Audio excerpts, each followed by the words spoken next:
पंचायत चुनाव को लेकर सरगर्मी तेज है। तपती दोपहरी और भीषण गर्मी के बीच चुनावी सरगर्मी भी तेज है। मधुपुर प्रखंड के विभिन्न पंचायतों से प्रतिदिन मुखिया वार्ड सदस्य का नामांकन प्रखंड परिसर में किया जा रहा है। इसी क्रम में शनिवार को वार्ड सदस्य के नामांकन के लिए महिलाओं की लंबी कतार देखी गई। लगभग 1 किलोमीटर तक महिलाओं की लाइन थी जो नामांकन के लिए प्रखंड परिसर पहुंची थी।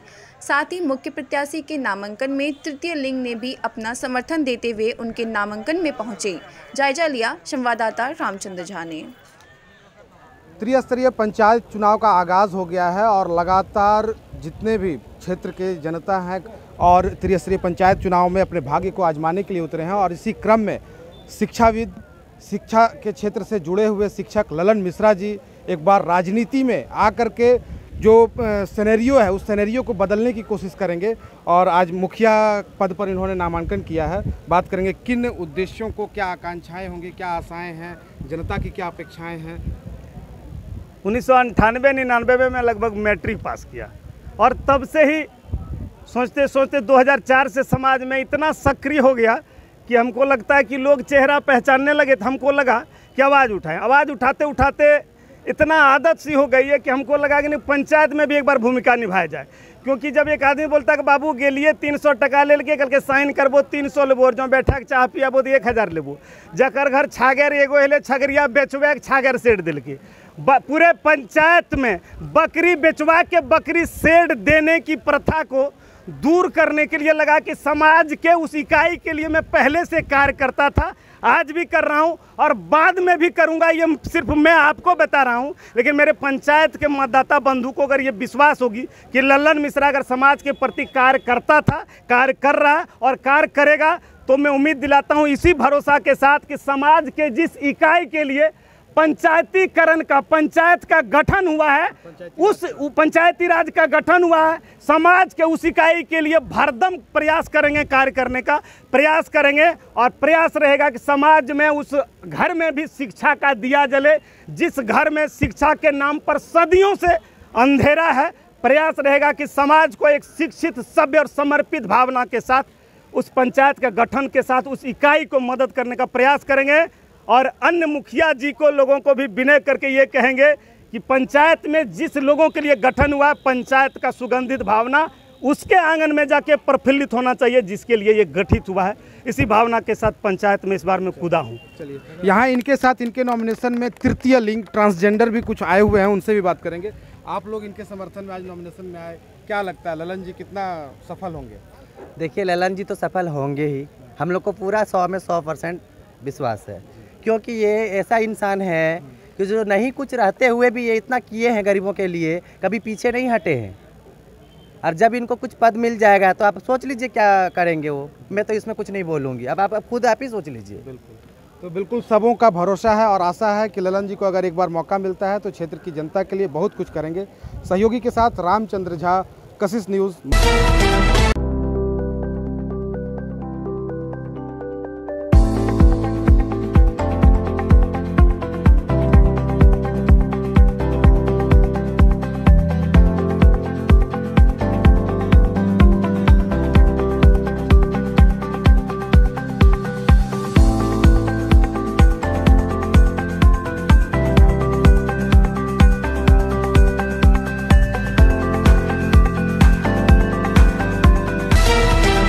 मधुस्थली के सभागार में कक्षा नर्सरी से चतुर्थ तक के अभिभावकों के लिए दिशा निर्देश कार्यक्रम आयोजित किया गया। इस कार्यक्रम का उद्देश्य बच्चों के माता पिता से मिलना, उन्हें विद्यालय तथा बच्चों के कक्षाओं के विषय में बताना था। कार्यक्रम में मंच का संचालन जूनियर कोऑर्डिनेटर स्मृति चटर्जी ने की। उन्होंने अभिभावकों का स्वागत किया। इसके बाद विद्यालय के प्राचार्य वितान विश्वास अभिभावकों को संबोधित किए। उनकी उपस्थिति के लिए उन्हें धन्यवाद दिए। पिछले 2 वर्षों में कोविड-19 के कारण शिक्षा में आई बाधा और बच्चों की परेशानियों की भी उन्होंने चर्चा की। कक्षा तृतीय एवं चतुर्थ की बच्चियों ने स्वागत गीत पर मनमोहक नृत्य प्रस्तुत किया। विद्यालय के समस्त गतिविधियों को पावर पॉइंट प्रेजेंटेशन के द्वारा दर्शाया गया। विद्यालय की शिक्षिका सीखा चौरसिया एवं रूबी कुमारी ने गतिविधियों का मौखिक वर्णन किया। इसके बाद MCKV के शिक्षा पदाधिकारी अमृत चटर्जी ने भी अभिभावकों के लिए 2 शब्द कहे। उपस्थित माता पिता को उन्होंने जागरूक माता पिता होने के लिए बधाई दी। सभागार में शबनम परवीन के द्वारा धन्यवाद ज्ञापन किया गया। इस अवसर पर विद्यालय के प्राचार्य, शिक्षा पदाधिकारी, विद्यालय के सीनियर कोऑर्डिनेटर, शिक्षक शिक्षिकाएं आदि उपस्थित थे। इसके बाद बच्चों द्वारा बनाई गई वस्तु को बच्चों की कक्षाओं में ही प्रदर्शित किया गया। अभिभावकों ने इसकी सराहना की। अभिभावकों की शिकायत एवं सुझाव को भी लिया गया। अंत में सभी को अल्पाहार दिया गया। मधुपुर थाना क्षेत्र के खलासी मोहल्ला की एक युवती को फोन पर अश्लील मैसेज भेजने व युवती के चेहरे पर तेजाब डालने की धमकी देने वाला युवक अकरम राजा को पुलिस ने गिरफ्तार कर जेल भेज दिया। इस संबंध में युवती ने लखना मोहल्ला के एक दूसरे समुदाय के युवक अकरम राजा पर चेहरे पर एसिड डालने की धमकी देने का आरोप लगाया है। युवती ने बताया कि अकरम ने खुद को हिंदू बताकर दोस्ती किया था। अब धमकी दे रहा है कि तुम्हारे चेहरे पर एसिड डाल देंगे, अगर तुम्हारी शादी दूसरी जगह हुई तो वहां जाकर हत्या कर देंगे। युवक ने अश्लील वीडियो वायरल करने की भी धमकी दी है। युवती का कहना है कि आरोपी युवक द्वारा काफी दिनों से उसे परेशान किया जा रहा है, बदनाम करने के साथ जानलेवा धमकी दी जा रही है। पीड़िता की मां ने आज मधुपुर थाने में आकर लिखित शिकायत की। शादी के 9 साल बाद 3 बच्चों के पिता द्वारा दूसरी शादी कर पहली पत्नी व बच्चों को घर से निकाल देने का एक मामला मधुपुर महिला थाने पहुंचा। इस संबंध में पीड़िता लेड़वा गांव निवासी अंजू दास ने अपने पति गुलटन दास पुंसिया गांव निवासी पर आरोप लगाया है कि उन दोनों का विवाह 9 साल पहले हुआ था। दंपति को वर्तमान में 3 बच्चे हैं। इधर पति ने 1.5 माह पूर्व अपनी पत्नी व बच्चों को घर से निकाल दिया व 6 दिन पूर्व दूसरी शादी रचाकर विवाह का फोटो पहली पत्नी के मोबाइल में व्हाट्सएप पर भेज दिया है। इधर पहली पत्नी ने मधुपुर महिला थाना पहुंचकर न्याय की गुहार लगाई है। पुलिस छानबीन में जुट गई है। मारपीट करे मोर पति पूरा मारपीट करे तोरा बोले नहीं रखबो बोलो तो बोले चल जाओ बोले दोसर बोले शादी बोले कर लेबे बोले। हम कहलिए नहीं बोले झूठे बात कहे 3 गो बुतरू हो गए आप सब नहीं करते टाटा, लेकिन चौरे जाकर कर लेके तकर बाद के व्हाट्सएप पर दिल के भेजी। आपका शादी कितना दिन पहले हुआ? 9 साल पहले। क्या ठो बाल बच्चा है? 3 ठो। क्या क्या है? 2 गो लड़की 1 गो लड़का। आप क्या चाहते हैं? हम रोहेल चाहे छिए बाबू, लेकिन से इतनी तरह कैसे रहे बाबू? पहले तो हमारा बढ़िया न रखल कर से इतनी तरह हमारा बढ़िया रखते। रमजान के पवित्र माह में मुस्लिम धर्मावलंबी कई प्रकार के धार्मिक कार्य करते हैं, जिनमें कई लोग जरूरतमंदों के बीच ज़कात फितरा निकालते हैं। वहीं कई छोटे छोटे बच्चे भी रमजान के माह में रोज़ा रखते हैं। इसी क्रम में छोटी बच्ची अलीजा और अनीबा ने भी रोज़ा रखा। अलीजा ने कहा, अपने परिवार के लोगों के लिए तंदुरुस्ती, देश के लिए अमन चैन की दुआएं मांगी। उनके पिता व्यवसायी शौकत नाज ने कहा कि उनके द्वारा प्रति वर्ष जरूरतमंदों को कपड़ा, अनाज आदि देकर संतुष्ट करते हैं, जिससे उन्हें भी ईद की खुशी मिलती है। जन्नत में लेके जाएगी उल्फत नमाज की, जन्नत में लेके जाएगी उल्फत नमाज की। मैं क्या बताऊं क्या है हकीकत नमाज की, मैं क्या। नमस्कार, आज अलविदा जुम्मा है और आज मधुपुर शहर में कई नन्हे रोज़ेदारों ने अलविदा जुम्मा की नमाज अदा की। साथ ही आज के दिन रोज़ा भी रखा है। हमारे साथ हैं शहर के हाजी गली स्थित सिफा टेक्सटाइल के मालिक शौकत नाज की सुपुत्री अलीजा नाज। बात करेंगे उनसे कि आखिर आज जो है आपने रोज़ा रखा है, क्या मन में किन इच्छा के साथ रोज़ा रखा है? रोज़ा रखना अच्छा लगता है हमको। इससे आप क्या दुआ करते हैं अल्लाह से, क्या चाहते हैं, क्या मन्नत की है आपने? कि मेरा रोज़ा कबूल हो जाए। और अपने घर के लोगों के लिए, परिवार के लोगों के लिए, देश के लिए क्या मांगा? बहुत कुछ मांगा है। जैसे बताइए क्या क्या विशेष आपने रखी की है? बहुत सारा विशेष रखे। कोई विशेष एक दो विशेष बताइए।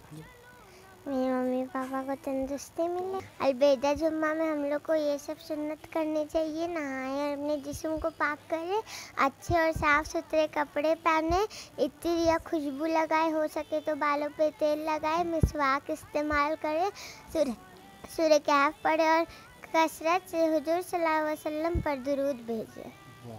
कोई ऐसी दुआ जो आप अल्लाह से किए वो जो आपको बताइए। अल्लाहुम्मा का अफ़वन तुहिब्बुल अफ़्फ़ फ़अफ़ू अन्नी। वाह, चलिए हमारे साथ शौकत नाज जी हैं, प्रसिद्ध व्यवसायी हैं शहर के। बात करेंगे इनसे कि लगातार इनके द्वारा शहर के जो वैसे लोग हैं जिन्हें ये अपने तरफ से मदद पहुंचाते हैं, इस बार भी इन्होंने पहुंचाई है और बिना किसी नाम के, बिना किसी फ़ोटो के, बिना किसी तस्वीर के कि क्या मन में इच्छा रहती है इस कार्य को लेकर?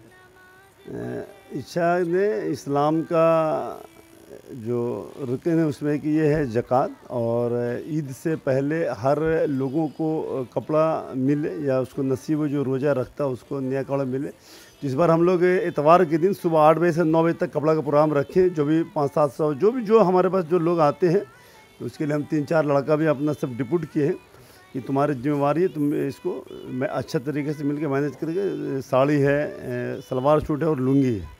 तो इतवार के दिन सुबह 8 बजे से 9 बजे तक का हम लोग प्रोग्राम रखे हैं। जिन टीवी माध्यम से भी हम कहते थे जिन लोगों के पास वैसा साधन है वो हमसे कपड़ा ले सकते हैं। जो ज़रूरतमंद है, जिनको कपड़ा नहीं हुआ, जिनको लगता है कि हमको कपड़ा लेना चाहिए, वो बेशक ले सकते हैं।